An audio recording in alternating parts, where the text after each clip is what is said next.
E aí, galera do Me Salva, sejam bem-vindos ao nosso módulo de análise e investigação do solo.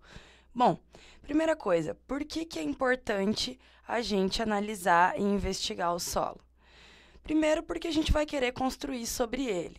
Então, se a gente quer aplicar um peso em cima de um solo, a gente precisa saber quais são as características físicas de natureza e de estrutura desse solo para a gente poder apoiar a nossa obra de engenharia civil.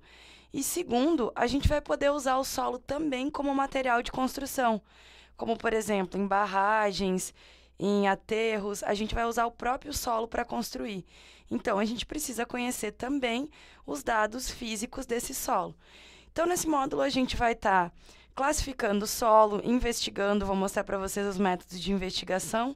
E o primeiro que a gente vai ver aqui é análise tátil visual, que, como o nome já diz, ela é tátil, do tato, que é o que eu tentei representar para vocês aqui com esse meu dedo avatar, e ela é visual. A gente vai analisar tatilmente o solo e visualmente, beleza?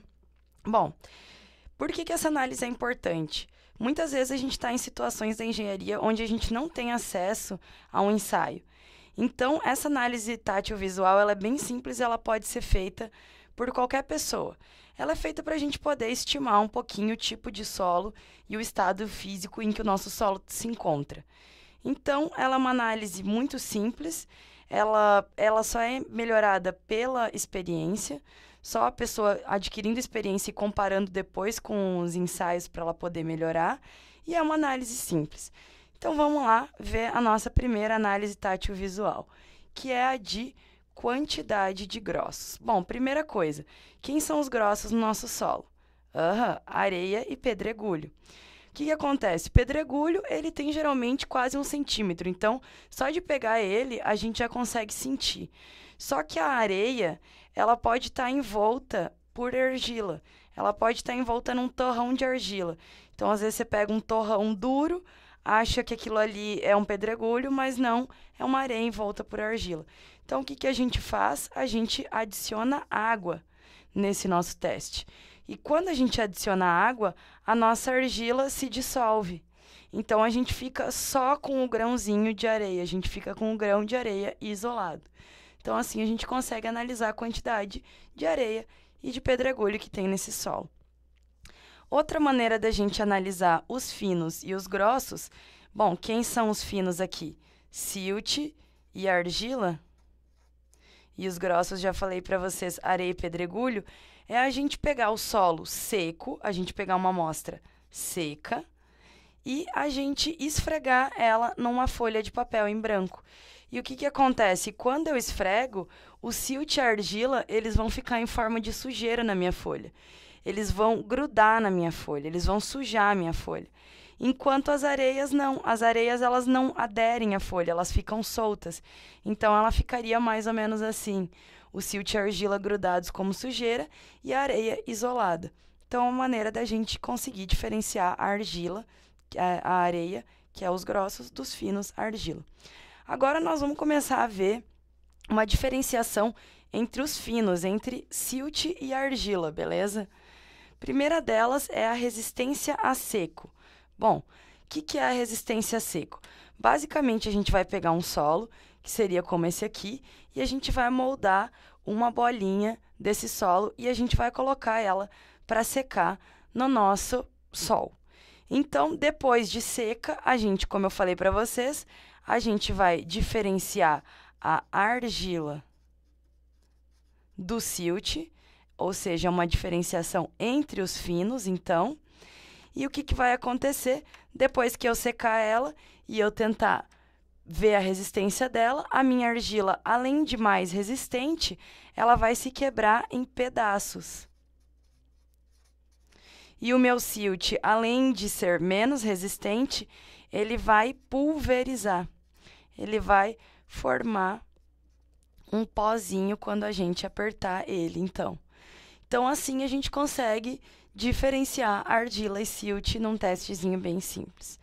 O próximo teste que a gente vai fazer é o shaking test, que nada mais é também do que a gente pegar uma amostra, como essa aqui que eu mostrei para vocês, a gente deixar ela úmida e saturada, ou seja, a gente acrescentar água nela até ela ficar bem molhadinha, e a gente coloca na palma da nossa mão e a gente vai bater nessa amostra, por isso que se chama shaking, porque você fica batendo na amostra.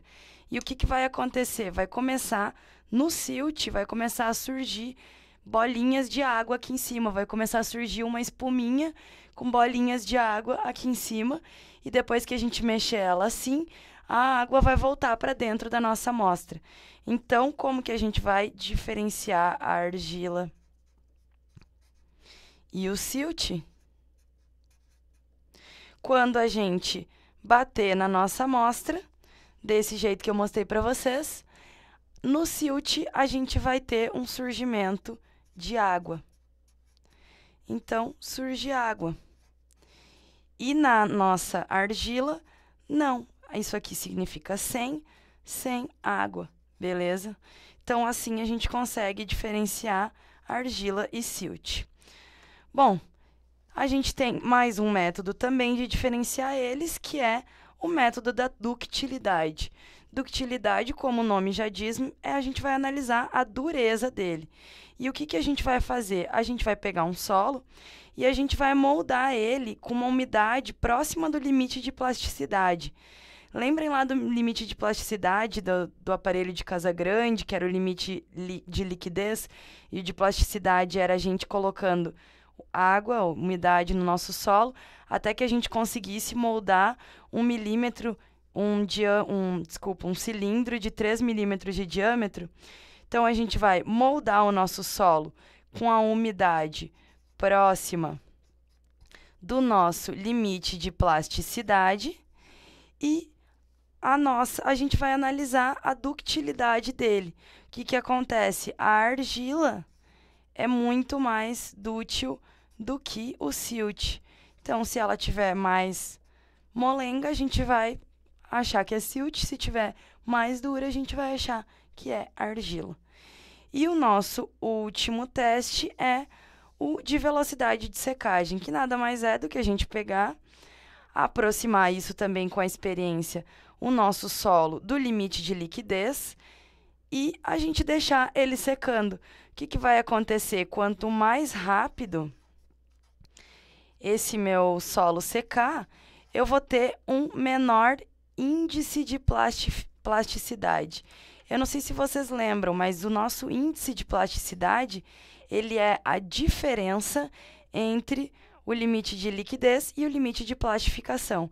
Lembrando que o limite de liquidez e o limite de plastificação são teores de umidade. Então, é um intervalo em que ele vai estar úmido num ponto plástico. Isso é o que representa o nosso índice de plastificação. Então, quanto mais rápido ele secar, menor o nosso índice. Quanto mais lento, maior o nosso índice de plastificação.